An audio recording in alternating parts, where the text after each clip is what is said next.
চুরিবিদ্যা মহাবিদ্যা যদি না পড়ে ধরা, কিন্তু এক মহাশয় চুরি করে ভেবেছেন পার পেয়ে গেছেন, কিন্তু তার দুর্ভাগ্যে ধরা খেয়েছেন 2 বছর পর। চেরিস নামের মার্কিন নারী শখের বশে কিনেছিলেন ভারতের জয়পুর রাজস্থানের সোনি নামক এক গহনা দোকানের কাছ থেকে 6 কোটি টাকার গয়না, যা 2 বছর পর প্রমাণিত হয় নকল গয়নায়, যার আসল মূল্য শুনলে অবস্থা হবে আকাশ থেকে পড়ার মতো। মাত্র 300 টাকার গয়না ক্রয় করেছেন 6 কোটি টাকায়। শুনে কি অবাক হলেন?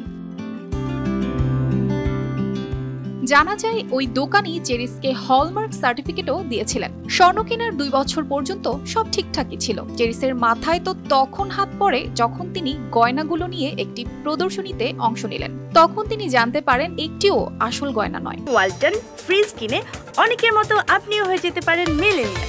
সেরা পণ্যের সেরা অফার, বরং এর মার্কেট ভ্যালু সর্বোচ্চ 300 টাকা। এরপরই দ্রুত ভারতে আসার ব্যবস্থা করেন চেরিস। ভারতের মাটিতে পা দিয়েই চলে যান রাজস্থানের জয়পুরের ওই দোকানে, কিন্তু এমন অভিযোগ মানতে নারাজ দোকানের মালিক গৌরব সানি।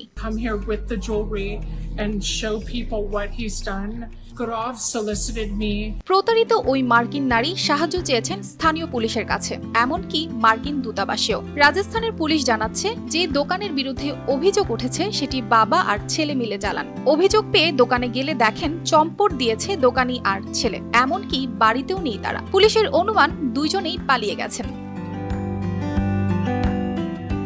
পুলিশ আরও জানায় গৌরব ও তার বাবা রাজেন্দ্র সোনি কৃত্রিম গয়নার ব্যবসা করেন। রূপোর তৈরি গয়নার উপর সোনার পলিশ করে বিক্রি করেন, কিন্তু তা বুঝতে পারেননি চেরিস। গত 2 বছর ধরে একের পর এক কৃত্রিম অলংকার কিনেছেন, দাম দিয়েছেন আসল সোনার গয়নার। এইভাবে দোকানিকে তিনি প্রায় 6 কোটি টাকা দিয়েছিলেন। হয়তো আরো বহু টাকা বেরিয়ে যেত তার, কিন্তু চলতি বছরের এপ্রিলে মার্কিন যুক্তরাষ্ট্রের একটি প্রদর্শনী তাকে আরো ক্ষতির হাত থেকে বাঁচিয়ে দিয়েছে। বর্তমানে পলাতক গৌরবের স্ত্রী রজনীও। স্ত্রীর ব্যাংক অ্যাকাউন্টে এই প্রতারণার অর্থের একটা বড় অংশ স্থানান্তর করেছেন তিনি। জয়পুর পুলিশের এক পদস্থ আধিকারিক জানিয়েছেন ওই 2 ব্যক্তিকে খুঁজে বের করতে বিশেষ এক দল গঠন করা হয়েছে। ইতোমধ্যে নন্দকিশোর নামে এক ব্যক্তিকে এই ঘটনার সঙ্গে জড়িত সন্দেহে গ্রেফতার করা হয়েছে। এই ঘটনায় বদনাম হচ্ছে ভারতীয়দের। অর্পিতা জাহান, RTV।